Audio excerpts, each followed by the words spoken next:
Sva Boris in Saša in sva na ekološki kmetiji. Zmagovalki današnjega kviza med mladimi bova podelila naziv Ekomojstrica. Pa začnimo! Z nami sta Neža in Špela. Pravila so poznana. Tista, ki bo povedala več pravilnih odgovorov, zmaga. Zanima naju, kako pridobiti ekocertifikat In katere pravice pridobi kmet ali predelovalec, ki je ekocertificiran. Špela, povej mi, kako pridobiti ekocertifikat. Jaz mislim, da se mora najprej ta zemlja sčistiti, ko kmet vloži neko zahtevo za pridobitev tega certifikata. Potem pa traja nekje 2 do 3 leta, da ta certifikat pridobi. Podeljuje pa ga neka nadzorna organizacija, neka kontrolna organizacija za vse skupaj.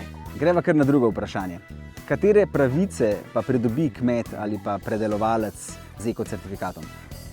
Kmet s tem pridobi ekoznak, s katerim pa lahko potem svoje izdelke prodaja v različnih trgovinah ali pa na tržnici, lahko pa tudi v svoji lastni trgovini, ki jo ima na kmetiji.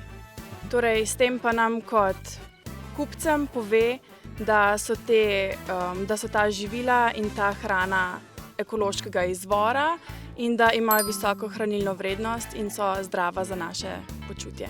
Neža, kaj rečeš, kako se da pridobiti ekocertifikat? Mislim, da se da pridobiti ekocertifikat tako, da se kmet prijavi pri pristojnih organih. Traja pa postopek kar nekaj časa, ker v bistvu mora najprej zemljo očistiti vseh škodljivih snovi in postopek lahko traja tudi 2 do 3 leta. Ja, super.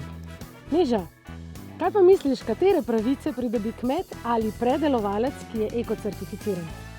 Ja, pridobi pravico do uporabo ekoznaka, ki ga lahko da na svoje izdelke in izdelke potem lahko prodaja na ekotržnicah, na ekodogodkih ali doma v svojih prodajalnah in to ga razlikuje od ostalih prodajalcev. Odlično. Glasovi so prešteti in naziv Ekomojstrice dobi Tobi! Čestitava! Za vaju zabojčka s super ekodobrotami. Hvala. Vi pa nas spremljajte še naprej. In odkrite, kaj vse se skriva za ekoznakom Kmetijstvo Slovenija.